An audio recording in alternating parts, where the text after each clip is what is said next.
Good afternoon, everyone, and welcome to this Wednesday edition of NMH at 1. I am your host, Priska Agnolo, and let's get the show on the road.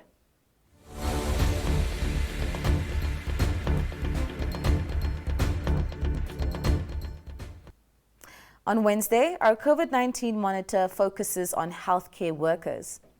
Over the 7 days up to Monday, another 48 healthcare workers tested positive for the novel coronavirus. The total for Namibia since March 2020 increased beyond 1,800.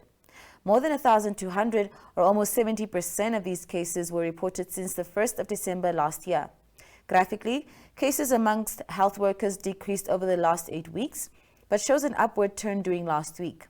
Of the new cases, the Khomas and Karas regions reported 8 each. 6 cases each come from the Oshana and Omaheke regions, followed by Kavango East and Oshadonjuba, both with 4. Tomorrow, we will look at how many people are still housed in official quarantine facilities in different parts of Namibia.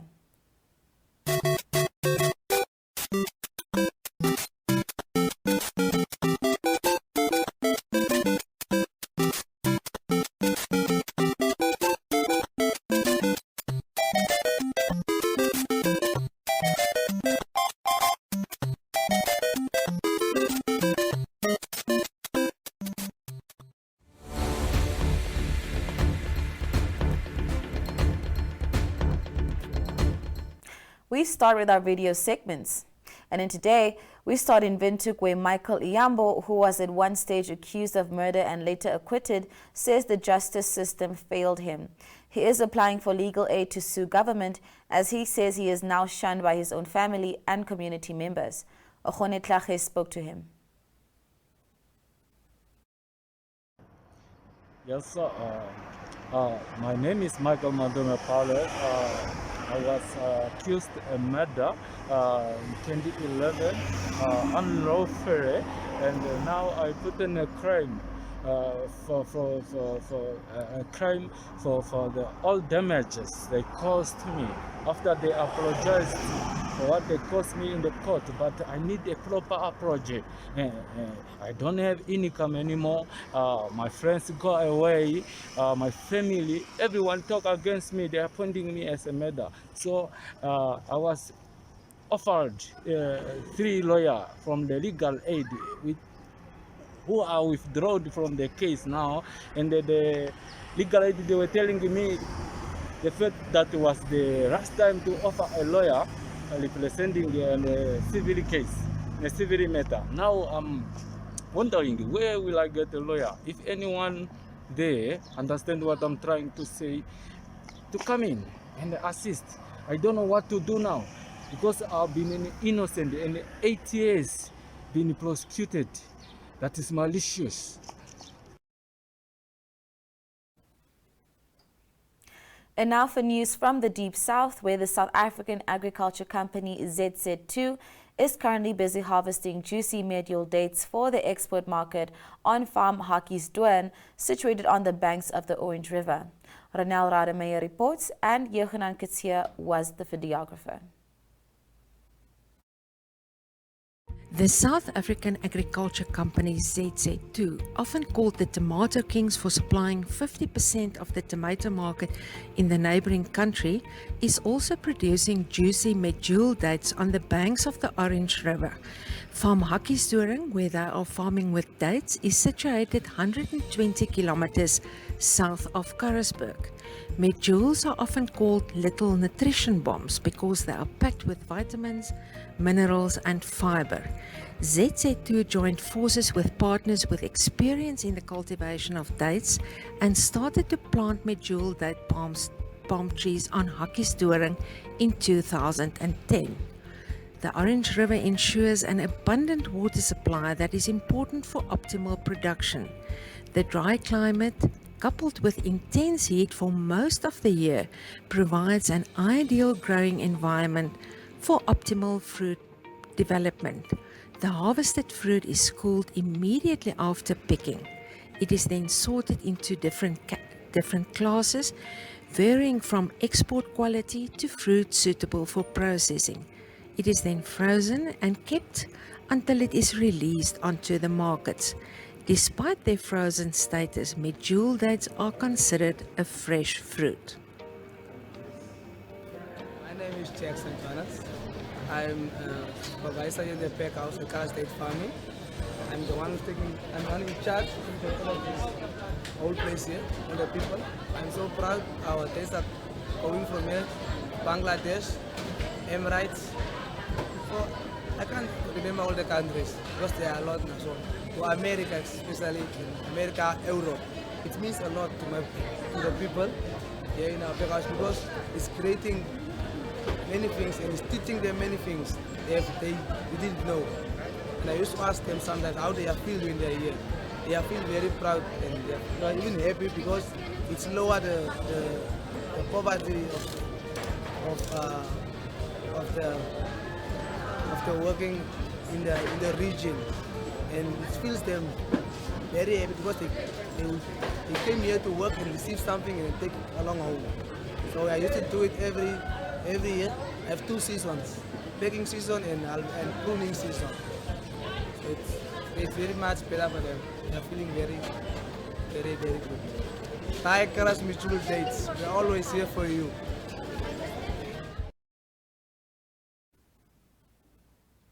While the name Simpson to Hafeni may not ring a bell, he is the security guard who, with his dance moves and jokes, helps people at the Lady Pohamba Private Hospital in and out of parking bays. He says to Hafeni means being happy in Oshiwambo, and that is his motto. Tanya Bauze chatted to him. Simpson to Afeni. Yes, be happy as always. I make people happy. You are a security guard at Lady Pohamba Hospital, but Yes. you make people smile. Yes, Why do you do that? I do that because I want them to be happy, even if they feel like they are sick, so that I can make them feel happy. How do you make them feel happy? Just by exciting them, making some jokes with them, and then they must like feel happy and forget about the sickness. How long have you been a security guard? If I'm not lying, just for 2 years. I like defining my name, Tuafeni, be happy. Tuafeni means be happy. You certainly are very happy. Yes. And all the things you do, you've taught yourself. You just Yes, they just come. Which word must I use now? They just come automatic when I see the customer coming. thank you so much to Afeni. Okay, it's my pleasure. Thank you very much. Tio Indigo. Ja, Jy werk saam met Tuafeni. ja, werksaam ja. En hy hardloop rond en hy Ja, is hy elke dag so vrolik en ja, is eerlijk dag zo. so elke dag hy maak die mense lag. Ja, eerlijk dag je maakt die mensen lachen. Oh, die mensen, je van die baya, nee. Je lacht bij je stories wat je maakt. Je danst op dat bij die kaart. Je geeft die kaart en je dans, je praat met die mensen zo, ja. I'm a neonatologist. En u sien vir hom elke dag hier Ek dans. sien hom wel elke dag as hy op diens is, ja. Okay. Hoe laat dit vir u voel en Hy maak dan my dag. Regtig. want ek sien mense kom baie kwaad hier aan en dan Ja. as hulle die kar jy uit moet lag as hy vir jou eers by 'n plek in het. Baie oulik.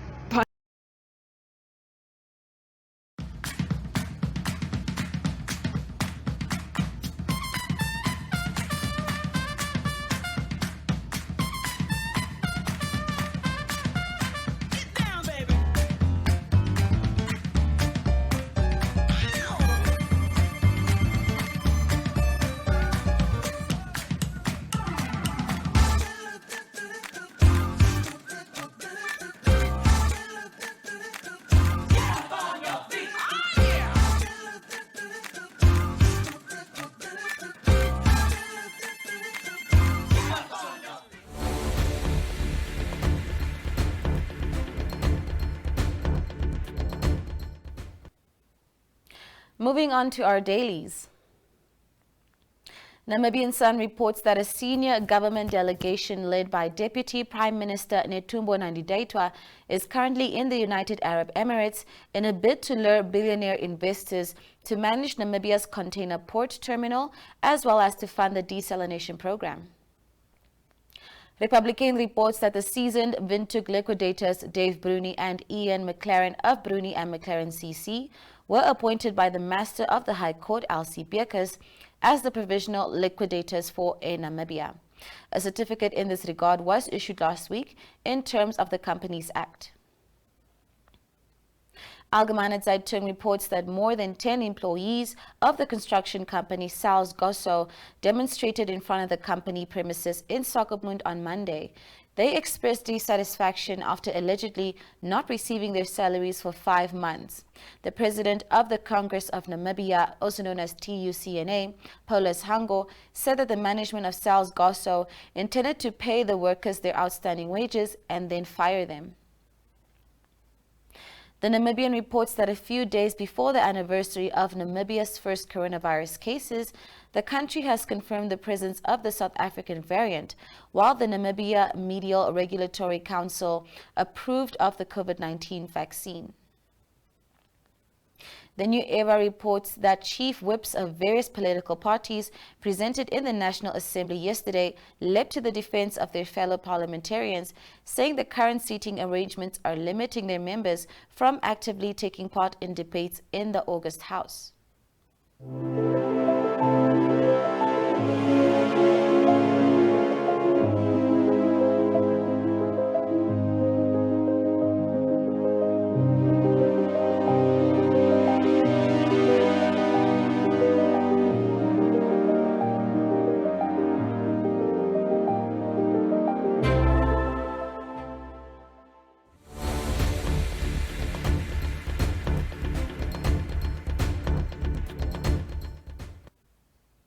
And now we move on to the inside pages of the country's dailies.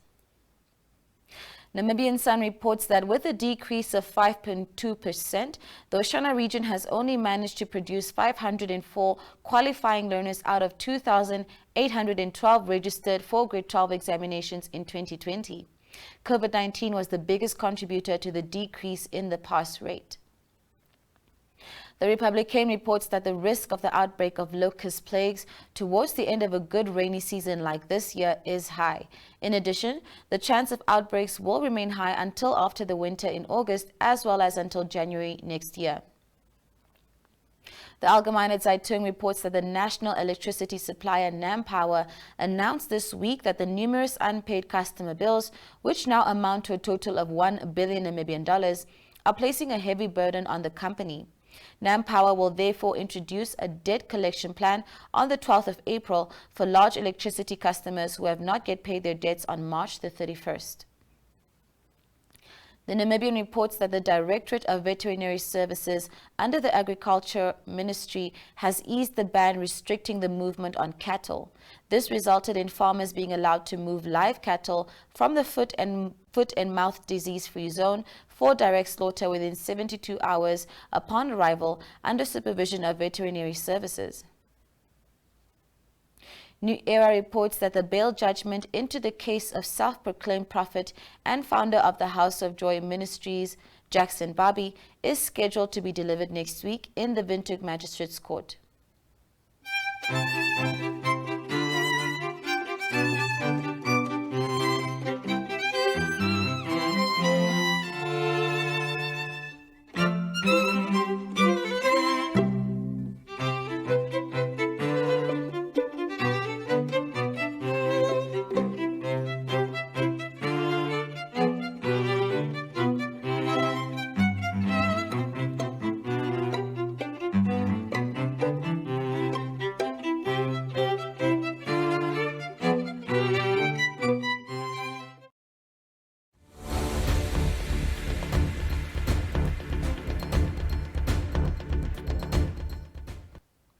That is it for today, Namibia. Have a lovely Wednesday. Please stay safe and also stay tuned for the weather as well.